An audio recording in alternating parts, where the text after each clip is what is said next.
Aujourd'hui, nous partons à la découverte de la Toscane, l'une des régions emblématiques de l'Italie. Le but de cette vidéo est de vous aider à comprendre si la Toscane pourrait être une région idéale, disons, pour réaliser votre rêve d'achat immobilier en Italie. Donc, on va parler un petit peu de la région, de sa culture, disons, de tout ce qui est météo service, mais également des prix de l'immobilier et de vous donner quelques points de vue pour vous aider à comprendre si cette région est faite pour vous. Avant toute chose, si vous avez un projet immobilier, donc moi je vous conseille toujours notre guide sur l'achat immobilier. Donc il est la base de tout projet en Italie. Nous avons essayé d'élaborer toutes les expériences de nos clients en un seul guide pour pouvoir justement vous donner une feuille de route, tous les conseils pour pouvoir rendre fluide votre achat immobilier et que tout se passe pour le mieux. En effet, chaque marché a ses particularités. Le marché immobilier italien ne fait pas exception. Donc vous allez voir au fur et à mesure des pages que l'immobilier en Italie est totalement différent par rapport à d'autres pays. Donc, il est important d'avoir, disons, toutes les informations pour pouvoir acheter votre maison en toute sérénité et en évitant toutes les difficultés. Donc, il est disponible sur Amazon.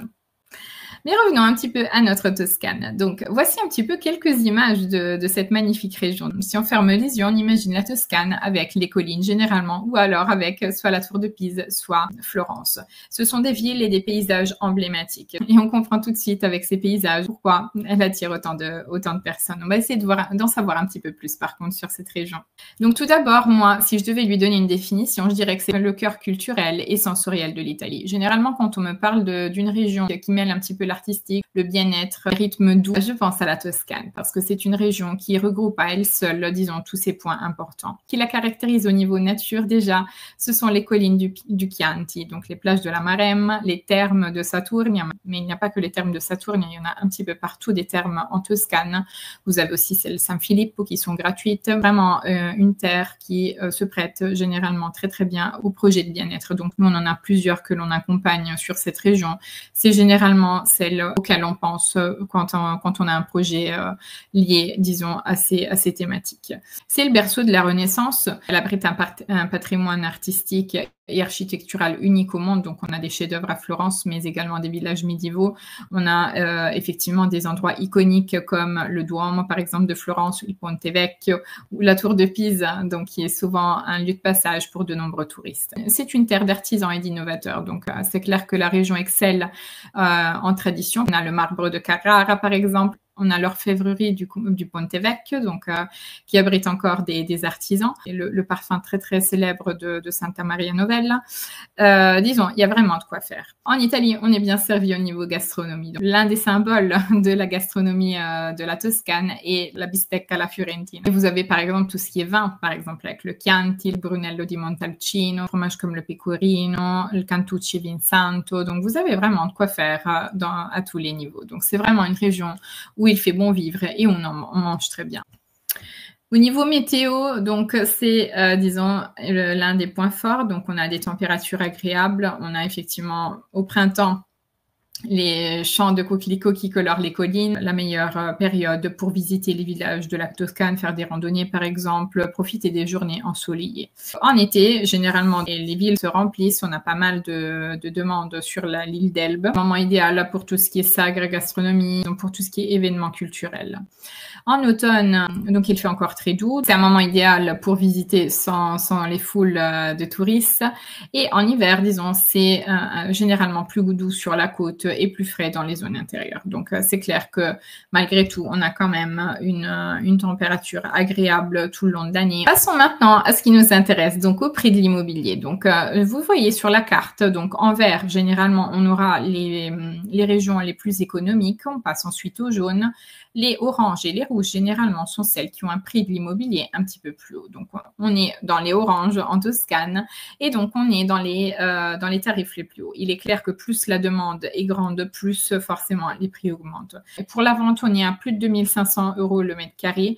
Donc, c'est énorme parce qu'on est bien au-dessus de pas mal de régions comme par exemple l'Émilie-Romagne, les Piémont, les Pouilles, la Sardaigne, la Sicile. Vous voyez, au-dessus de la Toscane, il n'y a que 3-4 régions qui ont un tarif supérieur à la Toscane. Donc, c'est pour dire à quel point c'est une région très recherchée. Cela dit, il est possible de faire de bonnes affaires. Donc, autour des grandes villes, il y a quand même toujours des villages où il est possible possible de trouver des bonnes affaires, donc des prix beaucoup plus bas, beaucoup plus accessibles. Donc ça, c'est déjà une première chose. C'est pas parce qu'on a, disons, un prix plus élevé de façon générale dans la région qu'on ne trouve pas de bonnes affaires. En règle générale, on trouve de bonnes affaires un petit peu partout en Italie. Il faut seulement s'éloigner des centres et, disons, trouver la perle rare. Mais pour ça, on vous aide, disons, à trouver le bien qu'il vous faut. Maintenant, si on veut analyser un petit peu plus dans le détail, on voit que donc sur la carte de droite, en fonction des endroits, le code couleur est le même que tout à l'heure. Donc, on aura des endroits où ce sera plus économique, comme par exemple la région de Pise, ou alors la région de Pistoia, Massa Carrara, qui généralement sont plus économiques. On a effectivement après Livorno et Grosseto qui sont légèrement plus chers. Bon, sans surprise, donc Lucca et Florence sont celles-là qui ont un prix le plus élevé. Donc, en fonction de où on va se trouver, donc il est clair que par exemple, si on s'éloigne un petit peu, on va dans la zone de Prato, donc limitrophe à Florence, ou alors Pise, disons aux alentours, ou même, disons, plus on s'éloigne de Florence, de la province, plus on arrive, disons, à trouver quelque chose d'intéressant. Donc, si on regarde maintenant le graphique de gauche, donc en haut, on a le prix de l'immobilier en Toscane sur l'achat. Donc, par rapport à l'année dernière, on est à plus de 3% sur le prix au mètre carré. Donc, on voit qu'il y a une progression malgré, disons, en fin d'année, une baisse assez conséquente. Là, on est quand même sur une progression constante. Donc, on peut partir du principe qu'en Toscane, en tout cas, la demande reste constante et qu'on prend de la valeur au fil du temps. Une autre donnée très intéressante, c'est celle du bas, donc qui représente le prix moyen donc sur la location, donc qui continue d'augmenter. Donc ça, c'est un phénomène assez récurrent en Italie puisque donc là où on a des régions touristiques, généralement on achète pour faire de la location à court terme, donc on manque de biens pour de la location pour des gens qui restent, disons, dans les logements toute l'année. Et en même temps, le deuxième phénomène qui se produit, c'est que forcément ayant un marché immobilier assez dynamique et surtout dans les centres-villes, on a plus de demandes que d'offres. Donc, au final, cela fait augmenter aussi les prix. Donc, ça, c'est une autre donnée importante. On est à plus 7% par rapport à l'année dernière. Donc, on peut considérer que ce soit pour du court terme ou du long terme. Donc, ça peut être un bon investissement. D'une part, le logement prend de la valeur, mais si vous deviez le mettre en location, donc en fonction de où se trouve le bien, cela pourrait être intéressant de le louer. Si on passe maintenant aux biens, donc moins de 50 000 €, on trouve des petits biens comme ceux-là. Donc généralement, donc dans les provinces de Grosseto, c'est l'une des provinces où cela coûte moins cher.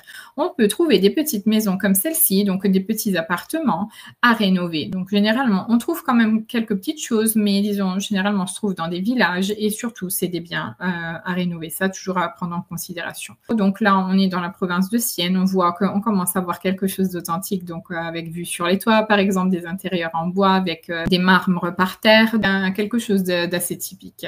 Donc ça, c'est le type de bien qu'en tout cas, on peut trouver. Le prix est toujours affiché hors taxe. Là, toujours dans la province de Sienne, on monte un petit peu en gamme. On est en dessous de 400 000 €. On trouve quelque chose là aussi, donc avec ancienne cheminée en pierre, donc vue sur les collines. Donc ça, c'est un petit peu le type de bien typique de la région. Donc, je vous l'ai mis là justement pour vous montrer à quoi ça ressemble aussi depuis de l'intérieur. Voilà un petit peu ce que je voulais vous raconter sur la Toscane. Donc, c'est vraiment un premier aperçu. Donc, il y aura une deuxième vidéo qui va parler un petit peu de la rentabilité de cette région, donc en prenant en considération 3 villes et en étudiant un petit peu les données de location courte durée pour voir un petit peu si c'est un bon investissement, en tout cas pour du locatif. Et une autre vidéo un petit peu pour analyser plus dans le détail, donc les offres d'annonces immobilières pour voir un petit peu ce que l'on a sur place, quel type de bien on peut trouver et si le style peut nous correspondre. Je vous invite à participer à notre prochain webinaire gratuit dédié à l'achat immobilier. Donc, c'est des moments où généralement je vous donne pas mal d'informations sur l'achat immobilier et en même temps, il y a un moment d'échange à la fin pour pouvoir justement poser des questions un petit peu plus personnelles. Et on se retrouve à la prochaine vidéo. À bientôt.